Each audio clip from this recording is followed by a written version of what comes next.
Et bonjour à toutes et à tous, c'est chez Star Park et on se retrouve aujourd'hui pour la suite de l'aventure sur Wasteland 2.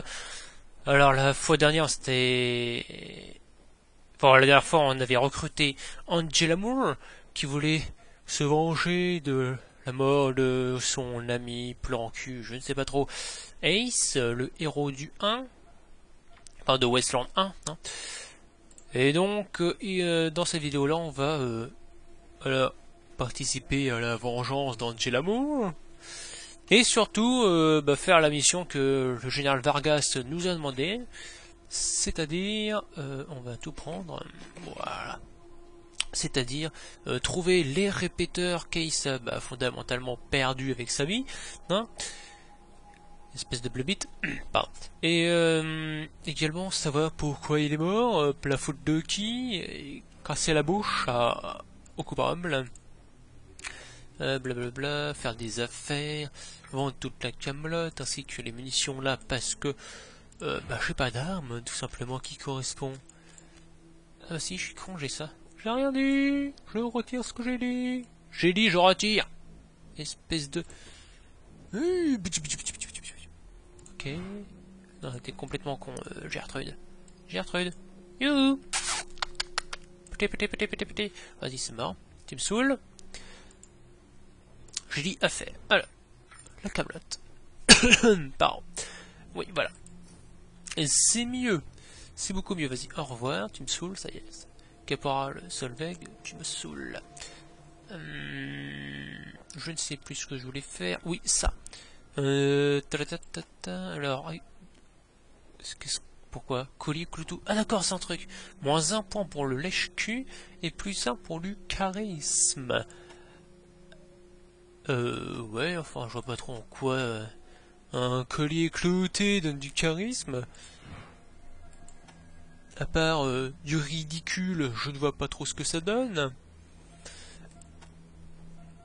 Mais admettons, on va te mettre, hein, vu que lèche-cul, niveau caractéristique lèche-cul, c'est plutôt à 0, hein.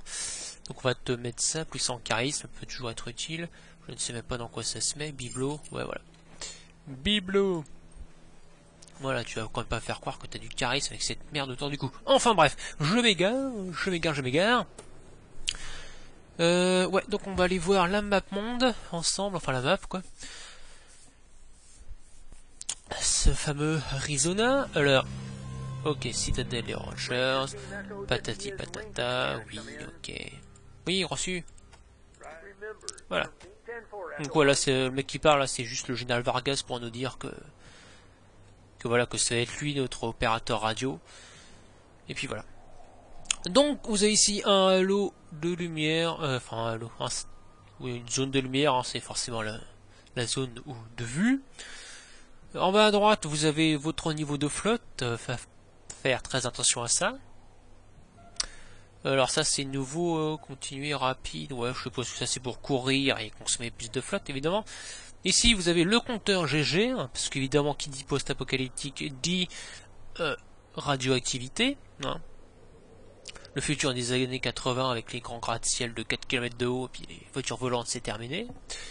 Et en haut à droite vous avez votre radio et c'est avec ça que vous allez pouvoir communiquer avec la base, faire en sorte que vos unités level up, voilà, gagnent des niveaux, ça permet de débloquer de temps en temps la situation, hein, de faire des petits rapports à votre cher capitaine, enfin, général, oula, tu te calmes, général Vargas. Alors vous avez ici une zone de radioactivité avec un petit chiffre, c'est le niveau de radioactivité. Hein. Et pour lutter contre... Oh, hein, et ça c'est une oasis. Et on peut passer à travers à condition d'avoir une combinaison... je sais plus comment on appelle ça, donc je vais dire une combinaison spéciale. Hein, avec le niveau adéquat, hein, ou supérieur évidemment. Donc la tour est ici, c'est nickel. La petite croix. Oui, tu es fatigué? Non? Voilà. On voyait hein, 37 sur 60, je vais pouvoir faire le voyage du retour sans pomper dans l'oasis, parce que l'oasis a une réserve de flotte limitée.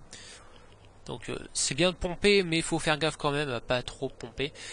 Et je précise, hein, l'oasis. Non. Bande de pervers dégueulasses. Blablabla, faire le rapport, ok, patati patata, reçu, oui, voilà, ok. Donc il nous dit que Ace s'était retrouvé dans cette zone-là, il y a c'est comme un gros port, hein, on peut voir ici. Donc ça devrait être assez facile de retrouver son lieu de décès. Bah ça devait être là en fait, je suis con. Voilà, ça devait être son lieu de décès. Et ça c'est le chemin qu'il a pris. Donc on va le suivre. Tant qu'à faire, hein. Ça sera... Oh, un truc qui clignote là. Ok. Donc ça c'est quoi? C'est l'étoile de Ranger de la ville. Nickel, nickel. Ah. On dirait que nous avons affaire à des gens intellectuellement supérieurs. D'ailleurs, le cerveau est dans ses mains, hein. Alors, Spike Alpha. Ok, donc toi déjà tu te la pètes pas trop, ça va? Si vous voulez jouer dans notre arrière-cour, il va falloir payer 50 ferrailles ou on vous éclate la face et mon chien bouffera vos cadavres. Alors, vous voyez, on va prendre Nelfit plutôt. Alors, vous voyez ici, jouer ou payer, alors, les deux options possibles. Et vous avez arrière-cour, éclate et chien qui sont enfoncés. Je parle de la couleur. Tout simplement, arrière-cour, éclate et chien, ce sont des options de dialogue qui se débloquent à condition d'avoir petit malin ou gros cul ou lèche cul à un certain niveau. Hein. Par exemple, arrière-cour, petit malin au niveau 1 minimum, éclate, lèche cul niveau 1, et chien, gros dur niveau 1. Donc ce que j'aime bien faire dans ce dialogue-là, c'est cliquer sur le chien. Donc, on va prendre Angela Moore, parce qu'elle a quand même une certaine haine à l'encontre de ces gens-là, à mon avis, hein, vu que c'est la zone dans laquelle Ace s'est fait éclater la poire. Et donc ça a débloqué chien. Oula. Ça a débloqué l'option chien, et donc, oui, battons-nous. Et quand on aura fini de vous botter le cul, on se délectera des restes de votre chien. Donc si vous avez choisi, enfin, si vous étiez parti sur une des deux options-là, alors soit vous payez vos 50 boules, soit vous allez vous fighter la tronche. Et ces trois options-là, ça permet d'éviter le combat, normalement. Enfin, celui-là, oui, et après les deux autres, je ne sais pas trop. Donc on va cliquer là-dessus. Donc là, le mec, il se pisse allègrement dessus. Voilà. Donc, il va pas nous attaquer. Parce qu'il se dit, ce sont des barjots, on va pas trop les taper. Parce qu'on va se faire éclater. Et puis les chiens vont se faire violer, enfin, ça va être un massacre. Et c'est tellement pissé dessus que sur la map monde en question, je sais même pas si on peut... Carte Dion, voilà. C'est tellement pissé dessus qu'il nous a donné le lieu de sa cage secrète. Ok. Donc voilà. Donc il s'est pissé dessus et il s'est fait caca dessus. Donc on va suivre ces fameuses traces de sang. Ah, là il a bien saigné là.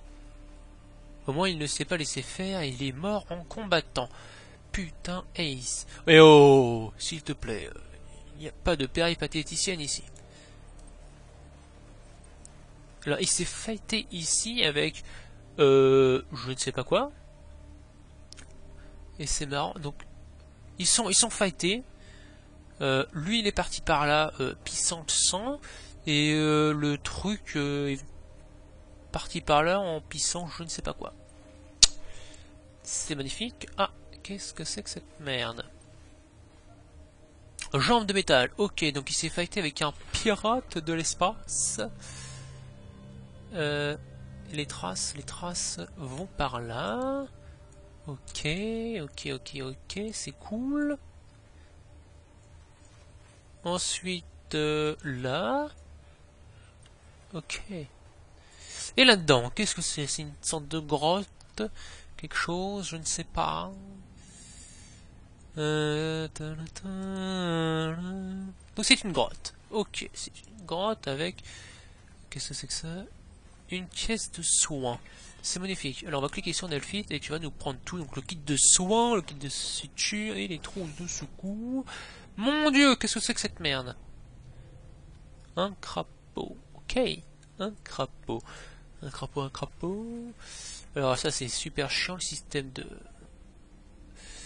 Je sais même pas comment on pourrait appeler ça. De mise en combat, je ne sais pas. position de combat, voilà, de mise en position de combat. Voilà.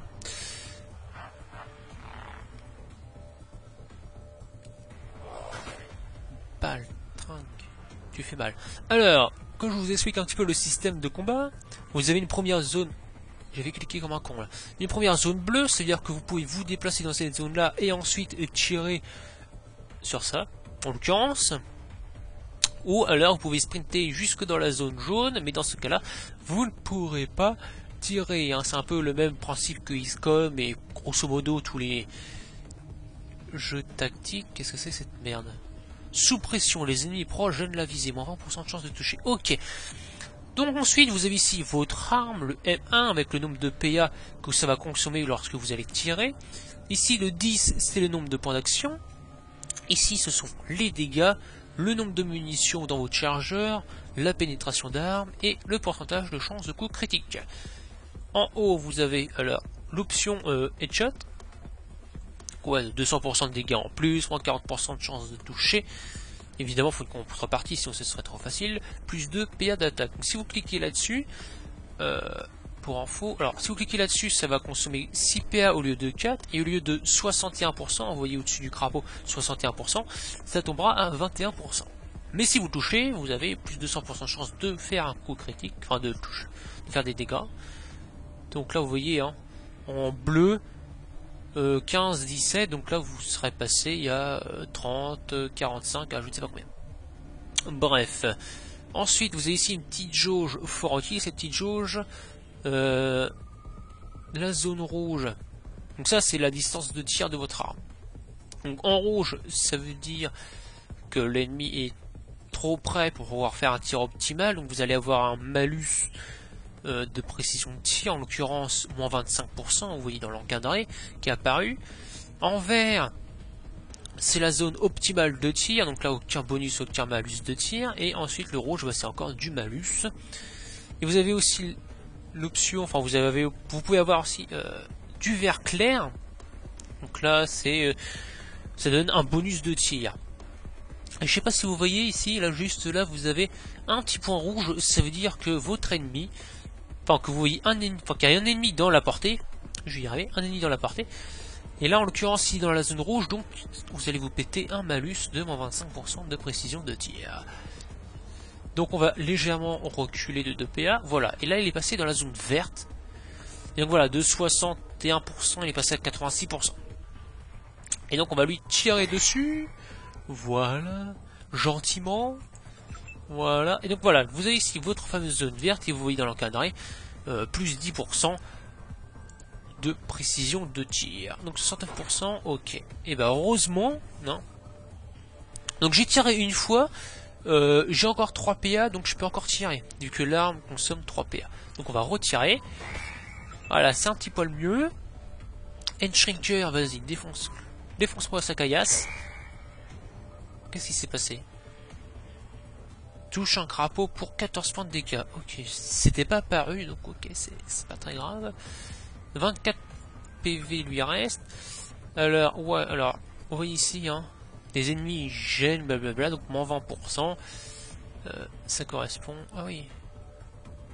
Ah, donc moins 20% plus moins 25%. Donc ça nous fait un bon moins 45% dans sa face à elle. À lui, Elite Hunter, ok, merci Elite. Ah voilà, 60%, c'est déjà un poil mieux. Et Butcher, tu vas me le finir. 3 PA, 3 PA, allez, finis-le. Il est pas assez gros pour toi, c'est ça? Il a saisi mon arme, le salaud. Ok, donc Endshrinker, t'es là, donc on va passer le tour pour ne pas gaspiller de munitions. Et voilà. 15 points de dégâts, il est mort, c'est impeccable. C'est impeccable. Ensuite, on va le looter. On va récupérer son arme. Voilà, Nelphic, tu vas récupérer ton arme. Et on va tout prendre. Voilà, voilà, voilà. Ensuite, qu'est-ce que c'est ça? Ça doit être des journaux. Voilà, donc je prends ensuite, ouais, qu'est-ce que c'est que ça? Camp des nomades du rail, qu'est-ce que c'est que cette merde? Ok. On dirait que le robot n'avait qu'une seule page du journal de bord d'Ace et elle ne dit pas grand chose. Nous devrions fouiller cet endroit pour en trouver d'autres. On pourrait trouver des indices. Qu'est-ce que c'est que ça? Ok. Ah, c'est les répéteurs. Impeccable. Ce sont les fameux répéteurs. Et on va examiner le cadavre. Alors, yep, c'est bien le matos d'Ace. Qu'est-ce que cet enfoiré métallique voulait faire avec ça? On devrait jeter un œil dans le reste de la grotte, histoire de voir s'il n'a pas laissé autre chose.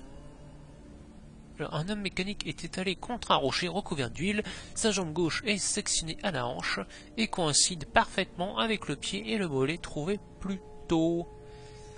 Ok, est-ce que je peux visiter autre chose dans cette petite grotte? Non. Non, non, non, non, non, pas du tout. Nous avons les répéteurs, c'est impeccable. On va sortir de cette grotte et communiquer avec notre supérieur hiérarchique, n'est-ce pas? Alors déjà, première chose à faire, tu récupères ton flingue. Voilà. Merci. Et nous allons communiquer.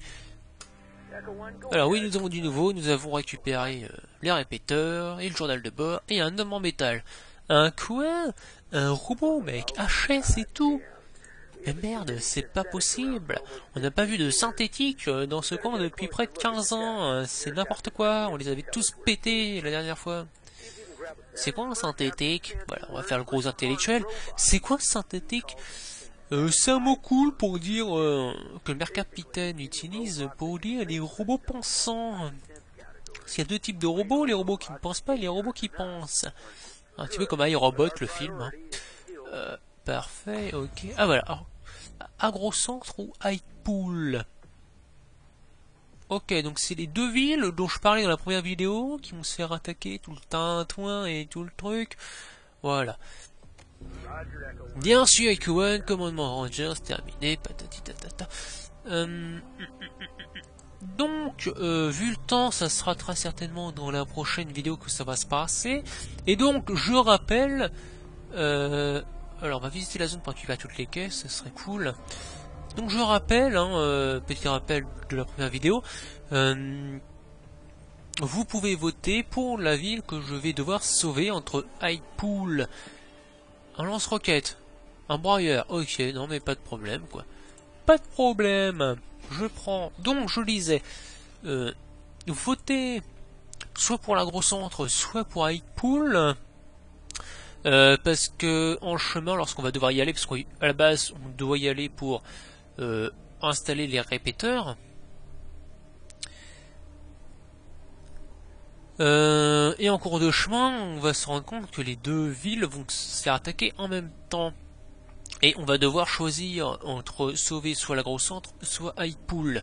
Et en sauvant l'autre, évidemment, l'autre va s'en prendre plein les mirettes, plein la face. Et donc, c'est un choix important, parce que l'agro-centre gère la bouffe de toute la zone, et Highpool, la flotte. Évidemment, si par exemple je sauve la flotte, bah, la bouffe elle va s'en prendre un grand coup ça va grandement diminuer les ressources en nourriture, voilà, je vais y arriver. Et inversement, si je sauve Agrocentre, l'agro-centre. Donc, ce que je vous demande de faire, encore une fois, c'est de voter sous cette vidéo dans les commentaires pour savoir quelle ville je dois sauver, parce que c'est vous qui allez faire le choix. Donc voilà, n'oubliez pas de voter, hein. Faites votre devoir de citoyen et votez soit pour Agrocentre, soit pour Highpool. Voilà. De la thune. Donc ouais, la ferraille c'est la thune du jeu.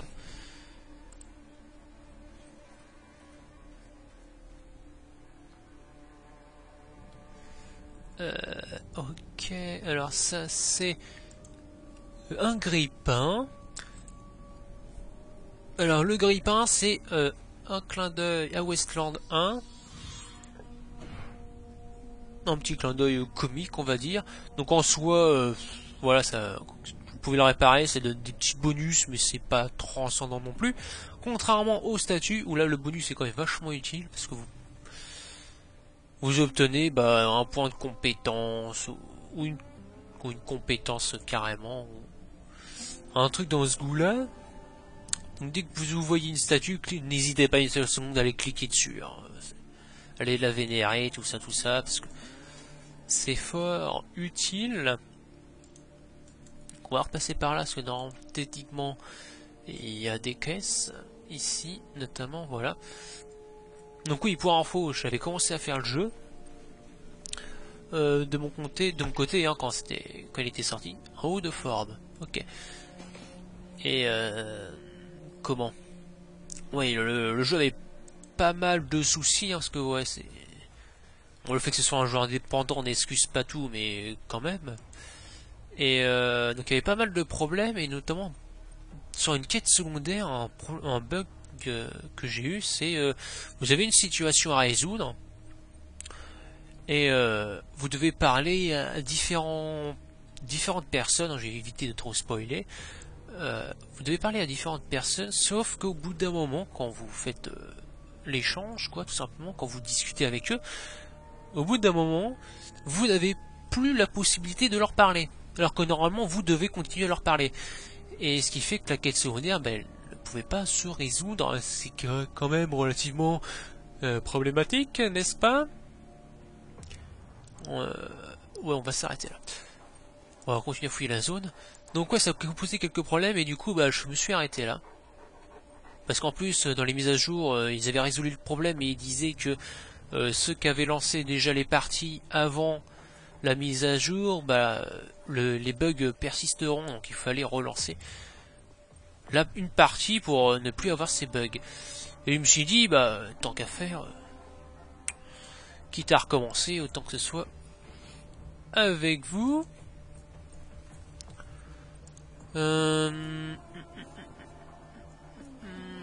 J'ai pas visité par là, je crois encore.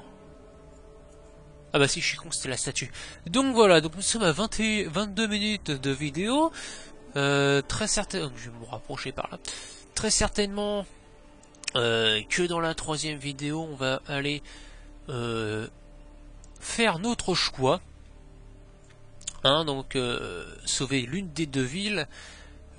Donc ça sera techniquement dans 2 jours. Hein, donc n'oubliez pas de voter sous la vidéo dans les commentaires, parce que dans 2 jours les votes seront terminés. Je ferai la vidéo dans 2 jours et j'uploaderai dans la foulée. Donc le choix se fera dans 2 jours. Et donc voilà, dans la prochaine vidéo, nous allons sauver notre ville que vous avez choisie, tout simplement. Donc à très bientôt pour la suite. Bisous.